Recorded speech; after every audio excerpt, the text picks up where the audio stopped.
इसकी माँ का नाम था गंगा और इसका नाम गौरी, अपने घर में ही पैदा हुई थी ये बचपन से अंधी है। ये क्या बात है बाबू, क्या बात है। और वहाँ से हम निकलेंगे ना तो पता चल जाएगा वो आ रहे हैं। क्या बाबू, ले ले ले ले ले ले ले ले डाल दिया, ले डाल दिया, डाल दिया, ले जा जा जा, ले बाबू, ले ले ले ले।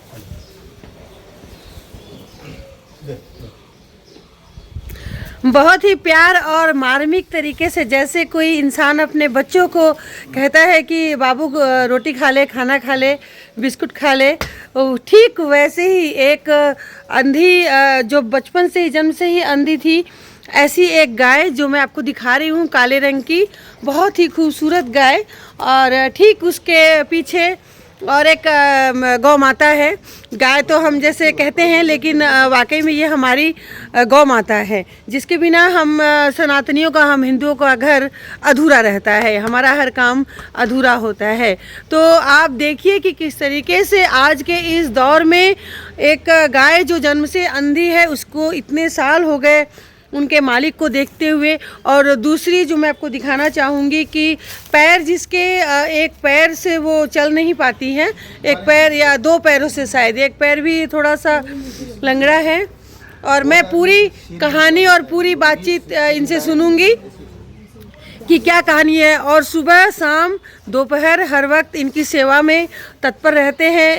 इनको रखने वाले हमारे प्रकाश शर्मा जी, प्रकाश भाई जी, जो इस वक्त मेरे साथ मौजूद हैं। भाई जी, बहुत बहुत स्वागत है आपका।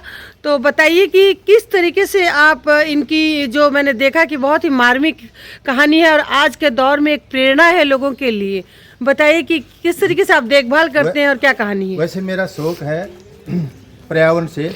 मैं आपसे दो लाइन में यही बोलूँगा, प्रकृति मेरा जीवन है, पर्यावरण मेरा प्राण है। और प्रकृति और पर्यावरण की सेवा करते करते ही, सेवा से जुड़े रहना ही मेरी पहचान है।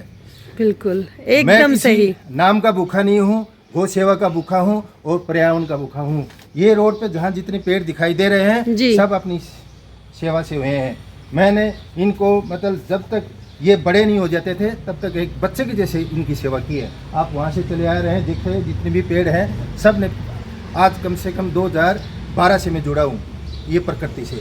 उसके बाद में 2012-13 से ही अपनी गौ माता से जुड़ा हूँ। अपना बचपन से मेरा यही रहा है कि बस मैं प्रकृति से जुड़ा रहूँ और प्रकृति ही मेरा प्राण है।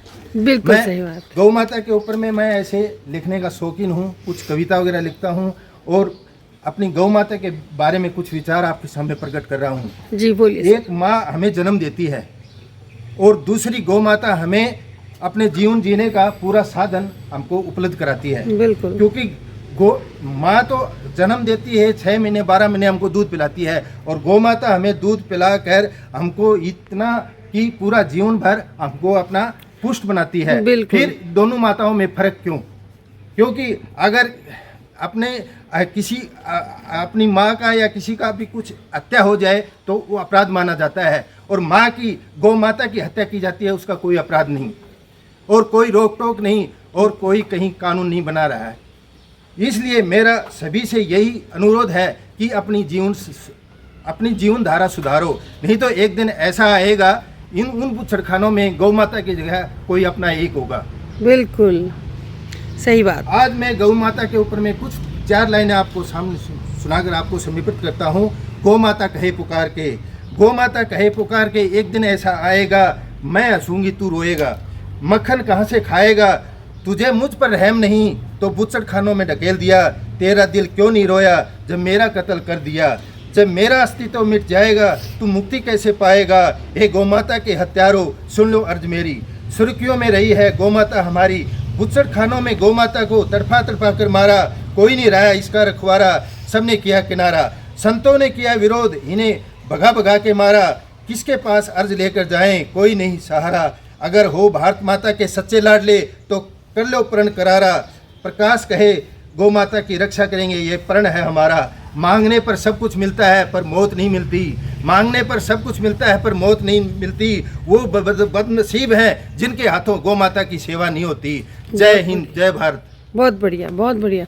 बहुत ही अच्छी एक आज पूरे देश में जिसकी जरूरत है वही अपने शब्दों में और मैं इतनी सबसे सुंदर। हाथ जोड़कर एक और निवेदन करना चाहता हूँ, ये हिंदू मुसलमान का आज हमारे पूरे देश में एक उपद्रव बना हुआ है, उसको, इस गौ माता को उसका सहारा मत बनाइए, उसको अपराध की तुलना में मत ले जाइए, क्योंकि गौ एक ऐसी माता है, वो हिंदू हो या मुस्लिम हो सभी को दूध पिलाती है। बिल्कुल। एक बैल है, वो हमारे हिंदू का भी खेत जोतता है और मुसलमान का भी खेत जोतता है, तो उनकी हत्या करके हम अपने सिर पर अपराध क्यों डाल रहे हैं? इनको हम उसका अपना एक उसका जुआ क्यों बना रहे हैं? क्यों? इनका कोई अपराध नहीं है, ये बेजुबान है। इस सबसे मेरा यही रिक्वेस्ट है, यही प्रार्थना है कि गौ माता को बचाओ तो अपना धन्य जीवन है।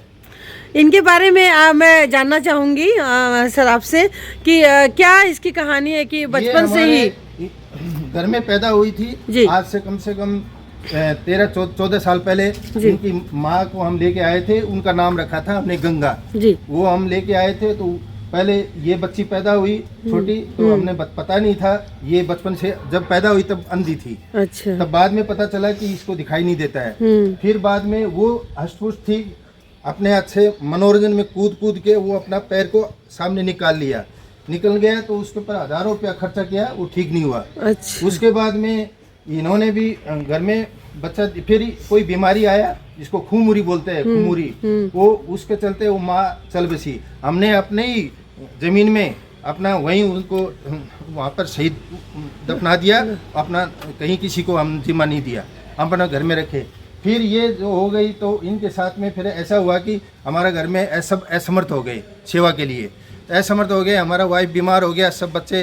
तब मैंने एक आश्रम में दिया, आश्रम में इन्होंने 3-4 बच्चे दिए और अच्छे गाय हुई। वो आश्रम वाले क्या किया, धोखा किया, वो दोनों बीमार गायों को दिया, छोड़ के चले गए, बाकी को बेच खाया। बाद में फिर हमने अपनी सेवा में अपना आदमी रखा। अब जब तक हम जिएंगे तब तक इनको साथ निभाएंगे और इन्हीं का सहारा है। आज इन्हीं के सहारे, इन्हीं के भाग्य से हमारा भाग्य, बच्चों का भाग्य चमक रहा है।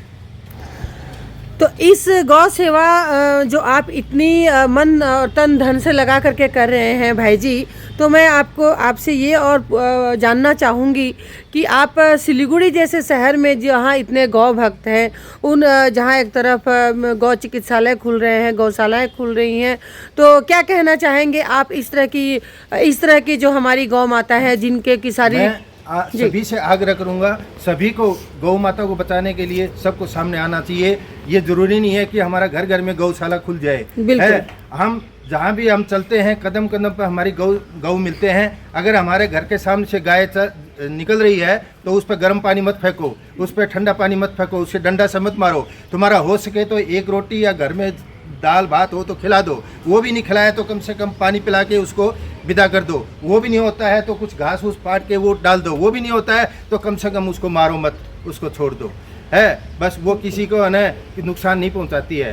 तो सभी से मेरा आग्रह है, सब कोई आगे आके गौ माता की सेवा में लगे। ये किसी हिंदू मुसलमान की धरोहर नहीं है, ये एक धर्म की आस्था है और सभी के लिए ये एक बहुत बड़ा मतलब धर्म, एक सनातनी धर्म के लिए तो बहुत ही बड़ा माँ है, जिसको एक बार आप सबने सुना होगा। स्वामी विवेकानंद से किसी ने, अंग्रेज ने या वहाँ यूरोप में सवाल किया कि गौ माता भी दूध देती है और भैंस भी दूध देती है, तो भैंस को तो माता नहीं बोलते, गौ माता को, गाय को गौ माता क्यों बोलते हैं? तो उन्होंने कहा भैंस दूध देती है सही है, लेकिन गौ माता दूध नहीं, वो अमृत देती है, इसलिए अमृत हम पीते हैं तो हमारी वो माँ हुई। तो ये अमृत के तुल्य हमको दूध पिलाती है, तो इसके हमारे अनेकों तो रोग खत्म होते हैं और इससे हम लोग का शरीर भी हष्ट-पुष्ट होता है और हमारे बच्चे भी बहुत बलवान होते हैं। बिल्कुल, क्योंकि बिल्कुल। आज की दौर में आज के युवाओं के लिए भी मैं एक संदेश देना चाहूँगा। आज का युवा नशे की लत में पड़ गया है, अगर वो भी इस गौ माता की सेवा में और इसका गौ माता का इस सेवा का नशा करे या सत्संग का सेवा करे तो उस बीमारी से लत छूट जाएगी और जीवन भी मालोमाल हो जाएगा। तो सभी से मेरा यही आवेदन है कि सब आगे बढ़ के गौ माता की सेवा में लगे। बहुत बहुत धन्यवाद भाई जी हमसे बातचीत करने के लिए। मैं अपने दर्शकों को एक बार फिर से दिखाना चाहूँगी कि ये है गौरी, गौरी नाम है इन गौ माता का, जो बिल्कुल आंखों से अंधी है, जो देख नहीं सकती। और जब से ये इन्होंने जन्म लिया है तब से इसकी देखरेख और कर रहे हैं। मैं दिखाना चाहूँगी कि कितनी प्यारी है ये, कितनी अच्छी है और बहुत ही खूबसूरत। इसके साथ ही मैं दिखाना चाहूँगी, इसका नाम क्या बताए थे भाई जी? इसका तो नाम हम नहीं रखे थे। ये भी बहुत मुझे अच्छी लग रही है, देखिए कैसे देख रही है। और ये पैरों से थोड़ी सी चल नहीं पाती है, ये एक पैर, 3 पैर इसके ठीक हैं, लेकिन एक पैर से बिल्कुल भी ये खड़ी नहीं हो पाती है। तो बीमार बुजुर्गों की एक तरफ जहां आज के समाज में, आज के आधुनिक दौर में अवहेलना की जाती है, घर से निकाल दिया जाता है, वहीं गौ माता को अपनी माता मानने वाले प्रकाश शर्मा जी का ये कार्य समाज के लिए एक प्रेरणा है, सराहनीय है और लोगों के लिए एक मिसाल है। हर तरह की व्यवस्था भाई जी ने यहाँ इनके लिए की है। तो इसी तरह की प्रेरणादायक स्टोरी के लिए बने रहिए हमारे साथ। नमस्कार।